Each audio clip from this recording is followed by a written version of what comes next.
Boa noite, amigos, sejam bem-vindos ao programa Grisa TV, um olhar pangrisiano.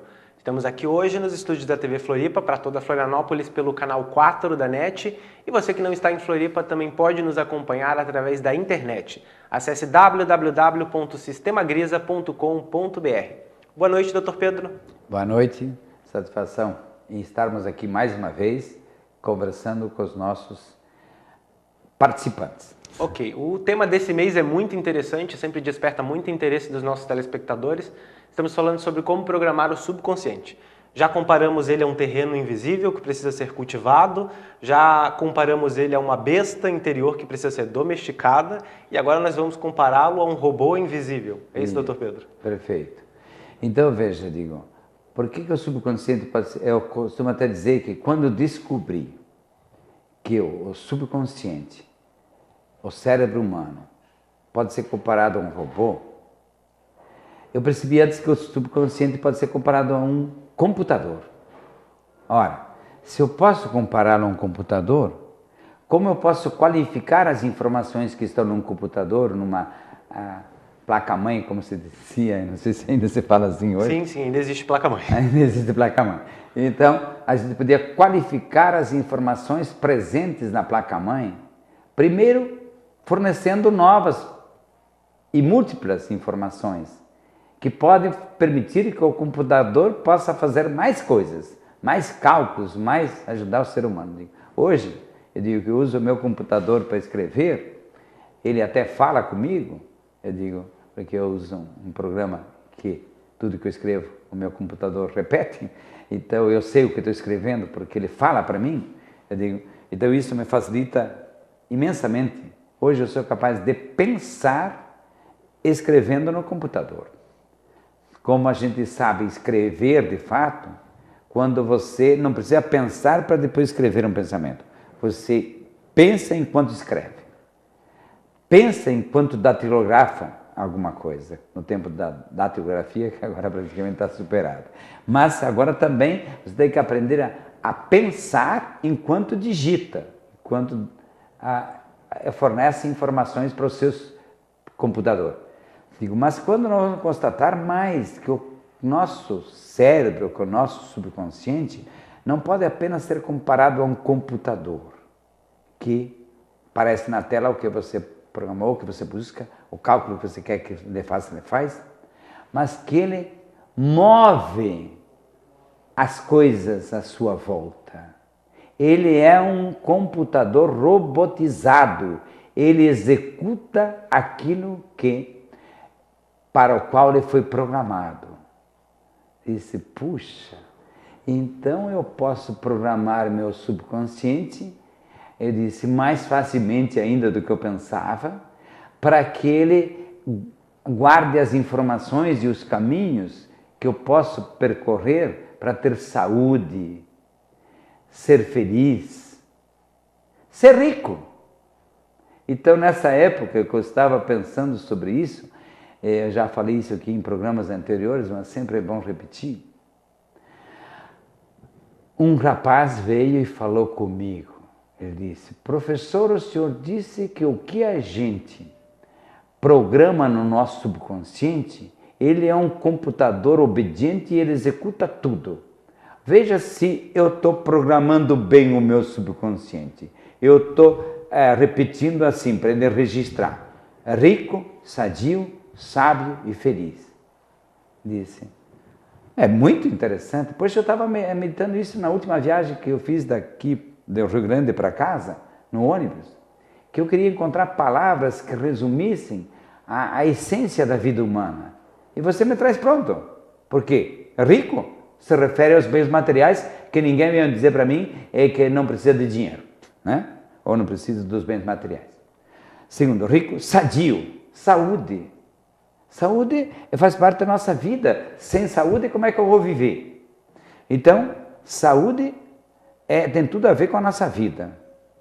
E ainda você diz, sábio, quer dizer, não apenas ter conhecimentos, informações, aprender muita coisa, mas saber usar os conhecimentos que nós temos em benefício da própria pessoa e dos outros, em benefício de você mesmo e dos outros.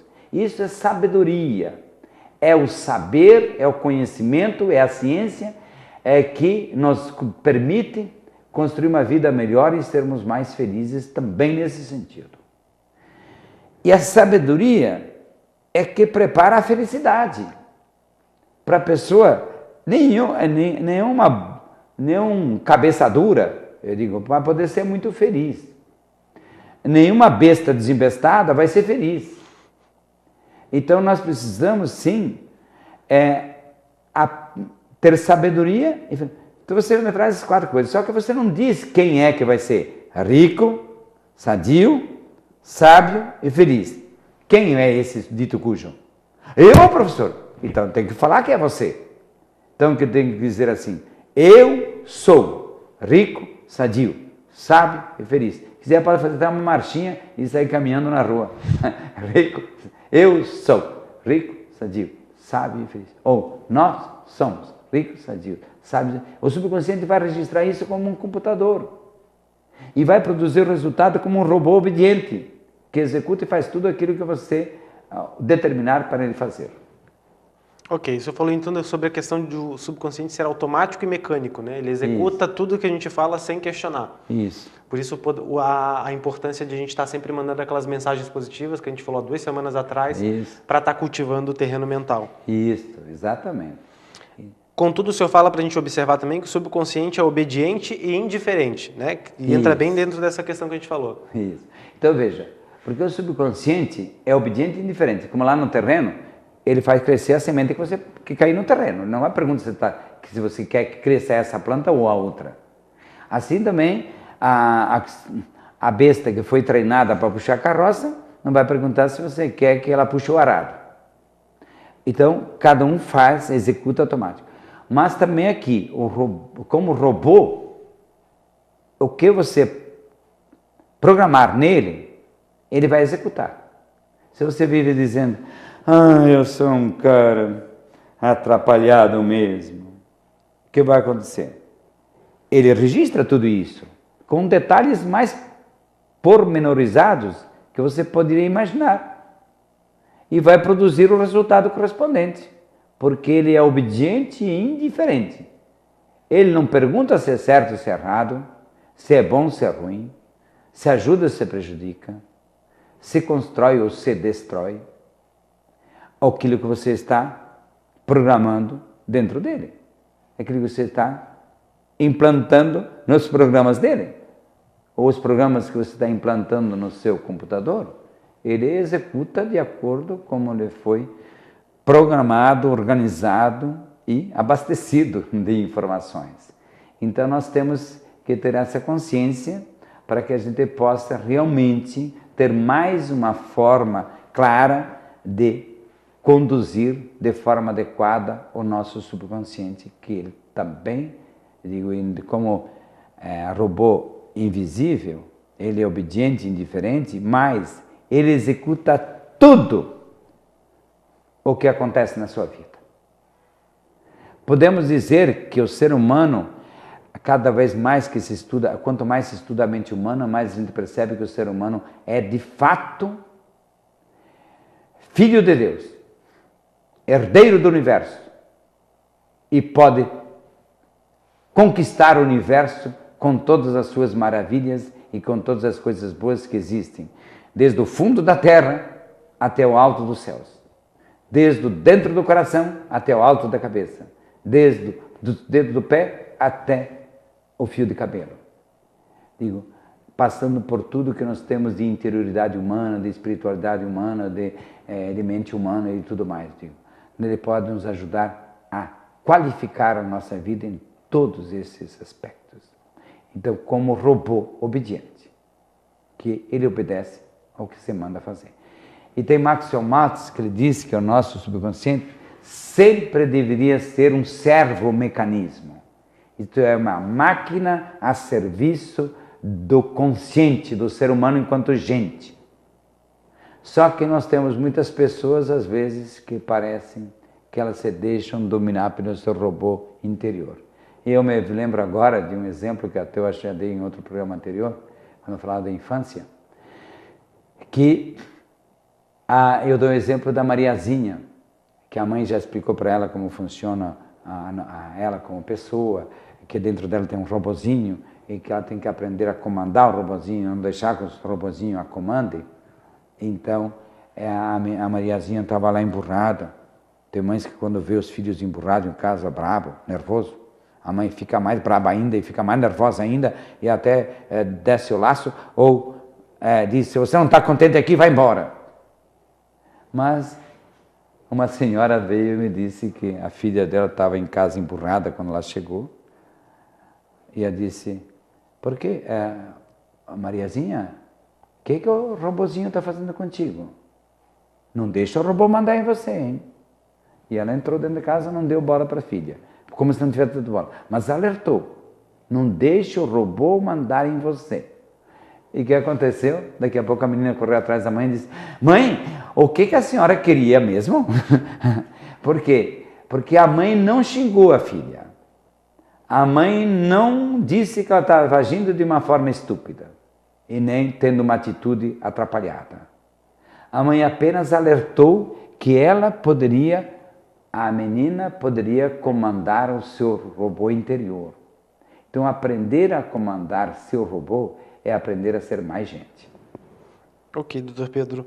É aquela velha história, né? O consciente, tendo a ciência de que o subconsciente funciona, trabalha automaticamente, a preguiça, que ela costuma grudar no ser humano com muita facilidade, faz com que ele deixe o subconsciente. Já que funciona sozinho, deixa ele trabalhar sozinho, então. E a pessoa passa a não prestar mais atenção nos atos, nas suas ações diárias e nos seus traços de personalidade, né? Só que na verdade o subconsciente, ele precisa ser programado e reprogramado.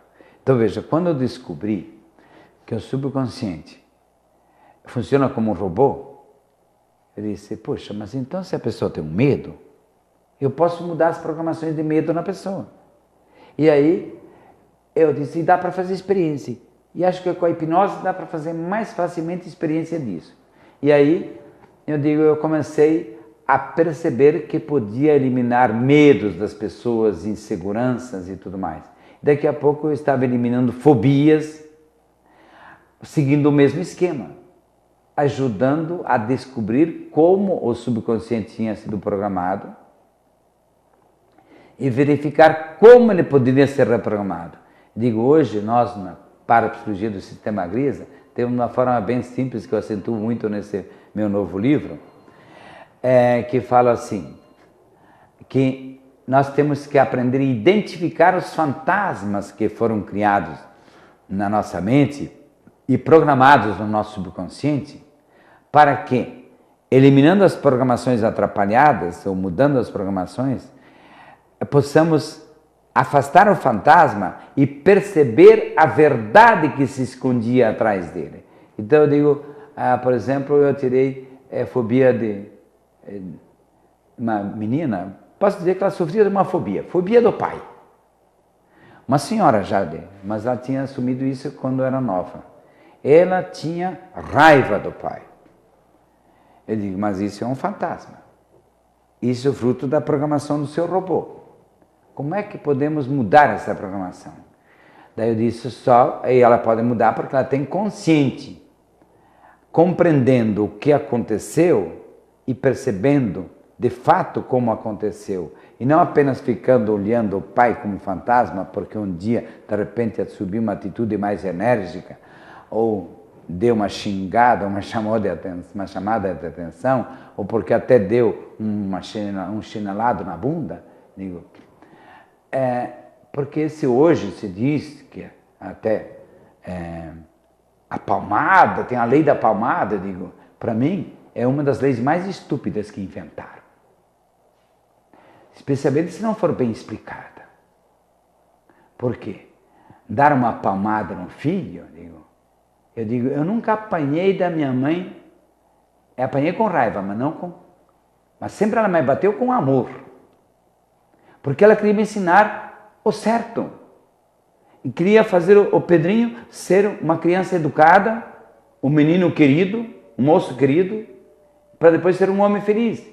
E acho que ela me preparou bem, porque hoje eu me considero muito feliz, e feliz graças à minha família, graças às minhas empresas, graças às pessoas que trabalham comigo, graças aos meus livros publicados, graças até a esse programa que você está assistindo agora, que eu também me sinto contente de fazê-lo. Eu sou feliz de muitas maneiras, mas o essencial é que quando eu vou dormir, deito no meu travesseiro, eu estou em paz comigo mesmo e me sinto feliz. E eu acho que não foi porque a minha mãe deu muitas varadas no meu traseiro, nem porque às vezes deu chinelada ou palmadas, que eu deixei de ser gente. Ou que eu fui mais indisciplinado, que eu fiquei revoltado. Se você faz uma coisa sem explicar por que acontece, mas a mãe sempre explicava. Às vezes não explicava na hora, mas a gente já sabia o que ela queria. Se a gente fazia errado, sabia que estava fazendo errado. Pelo menos não era de acordo com o que a mãe pensava. Então, se a gente, digo às vezes assim, no tempo de criança, a gente apanhava, mas se divertia. Então, eu digo que uma vez a minha mãe disse assim: Pedrinho, não vou te bater porque eu tenho medo de te matar. Depois que eu desfolhei uma palmeira de 10 metros de altura, que eu trepei lá em cima para derrubar as folhas, o facão para alimentar nossos animais. Eu digo, porque ela teve medo que eu caísse lá de cima e morresse. Então ela disse que eu tinha medo de me bater tanto. Mas depois eu me achei até com mais confiança, então eu subia em árvore e mandava meus colegas derrubar a árvore e eu caía junto com a árvore. Logicamente que eu escolhi árvores que tinham uma copa mais ou menos para que servisse de paraquedas, também não era bobo, né? Então, eu digo, o serviço de amortecedor. Então, se a mãe visse eu fazendo isso, com certeza teria apanhado de novo. Mas dizia, apanhava, mas se divertia. Porque a gente percebia até onde a gente podia fazer as coisas sem até sofrer uma consequência grave ou machucado grave. Então eu digo, assim a gente pode usar sempre o subconsciente para disciplinar. Então essa menina, concluindo a historinha que eu comecei a falar, eu descobri que ela tinha ódio do pai porque o pai nunca havia batido nela. Porque a mãe nunca havia batido nela. E um dia o pai perdeu a paciência quando ela tinha 11 anos e ela queria sair com as colegas à noite e ela não sabia dizer quem eram de fato as pessoas que iam sair com ela. Ela não sabia dizer direito onde ela ia naquela noite com as suas colegas e assim por diante. O pai disse, não, assim você não vai sair. Minha filha não vai sair por aí. Daí eu expliquei para ela por que o pai não deixou ela sair. Porque o pai pensou que de repente ela podia sair com algumas meninas que não fossem muito legais, que encontrasse com meninos menos legais ainda. E aí começassem a fazer até como se diz, uma suruba, acabassem fazer. E o pai não queria ver a filha dele solta como uma prostituta. E por isso ele deu a chinelada naquele dia. E vai ficar em casa. E ficou em casa. Eu digo, mas o pai fez isso por amor. Porque você não era capaz de perceber os perigos que você podia estar sujeita naquela noite, ou até depois se acostumar a sair naquela noite, depois querer sair de novo, depois sair de novo, e daqui a pouco começa a ultrapassar as fronteiras dos limites adequados. Digo, então o seu pai bateu, até com raiva, mas bateu porque ele preferia ver a filha dele dentro de casa, sadia, educada, comportada, uma moça que se preparava para um futuro melhor e mais feliz. Ok. Vamos para o intervalo então agora, doutor Pedro? Vamos lá. Você aí de casa nos aguarde, em 2 minutos nós estamos de volta com mais Grisa TV, um olhar pangresiano. Até já!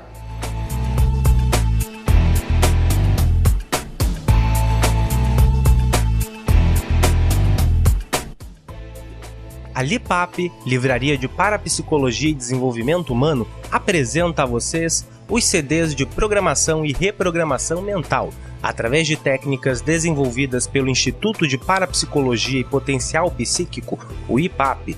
Você descobrirá meios de emagrecer, recuperar a autoestima, se livrar da depressão e muitos outros problemas que atormentam nossa vida moderna.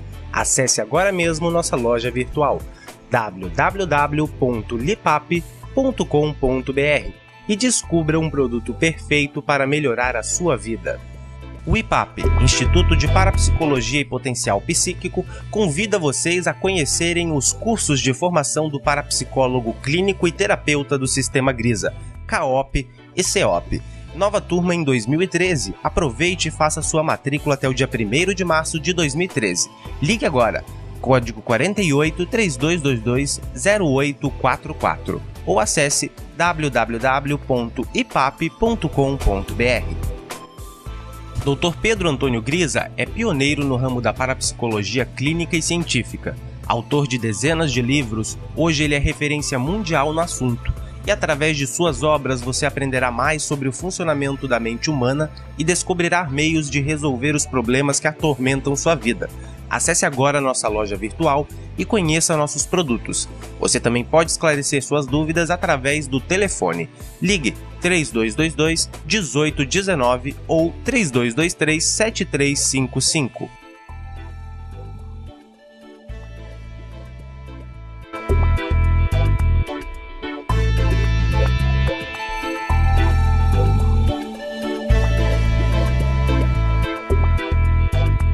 Voltamos com o programa Grisa TV, um olhar pangrisiano. Dr. Pedro, falamos muito então nessas últimas 3 semanas, juntando com o programa de hoje, né? Falamos praticamente tudo que as pessoas gostariam de saber sobre o subconsciente, sobre como programar e principalmente a utilidade de programar o subconsciente. Exato. O que o senhor pode dar para a gente de dica de leitura sobre esses conteúdos que a gente abordou? Bem, veja, digo, aí temos vários livros que abordam isso, porque eu digo, praticamente todos entram na lei da repetição e da imaginação e até alguns abordam parte da lei da compreensão, que é reprograma o subconsciente. Então, eu digo, especialmente Companheiro Mental, que é um livrinho de bolso, Liberte-se o Poder Extra, O Poder da Fé e a Paranormalidade, A Cura pela Imposição das Mãos, Paranormalidade e Potencial Mental, digo, são as obras principais que têm a ver com isso que nós falamos, de como programar o nosso subconsciente. Lógico que esses livros não abordam só esses temas, mas sempre abordam também esse temário. Então, ok. Mais do que programar, daí, doutor Pedro, a gente chegou a falar também sobre a reprogramação. A reprogramação entra no caso de quando a gente identifica algum problema que precisa ser resolvido. Isso podemos deixar até para o próximo programa. A gente vai falar mais sobre isso. Falar sobre isso, daí nós vamos buscar em como organizar finalmente o nosso subconsciente. Então, eu digo, mas dentro ainda dessa questão da programação do subconsciente, eu digo, é sempre importante estar atento também e do que nós precisamos ajudar o subconsciente naquilo que está mal programado, ou mal domesticado, ou mal cultivado. Então temos isso, podemos fazer isso observando os hábitos atrapalhados, melhorar nossos hábitos. Eu digo, quando se ensina uma criança a escovar dente, a gente, ao mesmo tempo que ensina um novo hábito, está ajudando ele a se libertar de um outro hábito, que é o hábito da preguiça de não querer escovar o dente e o hábito de deixar a vida rolar. Então, a ensinar a criança hábitos benéficos em qualquer área da vida. Quando a criança aprende o hábito de escrever, ela está aprendendo a disciplinar os movimentos da sua mão para construir cada letra. Então, por isso que o processo de alfabetização e de ensinar a criança a escrever as letras com caneta ou com lápis é importante ainda hoje. Não é porque tem um computador que pode lá digitar tudo, ou porque tem outros instrumentos que estão cada vez mais à mão das crianças para ela poder utilizar e escrever. A questão não é só escrever, a questão é disciplinar, descobrir a capacidade que eu tenho, porque sempre poderemos, vai ser importante a pessoa saber desenhar, saber escrever, saber produzir. Então, desenhar as letras também é um exercício importante de coordenação motora e de hábitos, de perceber quanto eu sou capaz, para depois até, se quiser, aprender a ser um pintor, ser um desenhista, se é depois fazer um desenho de algo novo, que vai servir até na informática ou que vai servir na mecânica, não importa. Mas é importante esse hábito de disciplina pela escrita. Também nós podemos criar hábitos, quanto mais criamos esses hábitos, mais nós estamos fortalecendo o nosso mundo interior também. Portanto, o nosso subconsciente, dando mais recursos à nossa mente para obter resultados benéficos e construtivos e para nós pessoalmente, para cada um de nós pessoalmente e para a família, para a comunidade, para o nosso estado, para o nosso país, para o nosso planeta, para o nosso time de futebol até. Então tudo isso é importante termos. Por isso que esporte também é importante. Porque ensinar o pé a bater direito uma bola, porque o Neymar agora está sendo tão aplaudido, foi tão aplaudido inclusive nessa última Copa, Eurocopa, e tanto que foi selecionado para ir para o Barcelona, porque ele treinou. Ninguém fica bom de bola só por gênio. Tem que treinar e treinar muito. Pelé treinava 10 horas por dia quando era criança com a sua pela, com a sua bola de meia feminina cheia de outras meias e de outros tecidos. Eu digo, era a pela, era a bola de meia que ele usava. Quando ele descobriu uma bola de capotão, foi um sucesso.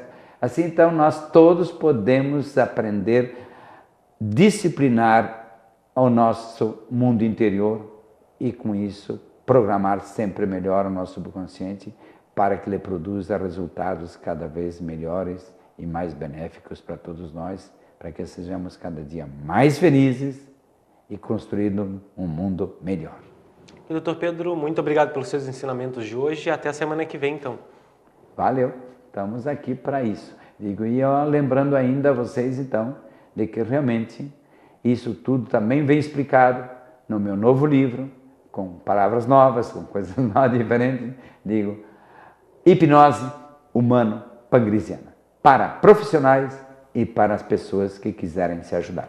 Ok, você aí de casa pode aprender muito mais sobre parapsicologia em nosso portal na internet. Lá você também encontra informação sobre todas as obras do Dr. Pedro Antônio Grisa. O programa de hoje reprisa neste próximo sábado e na próxima segunda-feira, às 20 horas, aqui na TV Floripa. E quinta-feira que vem, como sempre, às 21, estaremos aqui novamente com mais um episódio inédito do programa Grisa TV, Um Olhar Pangrisiano. Boa noite, muito obrigado e até a semana que vem.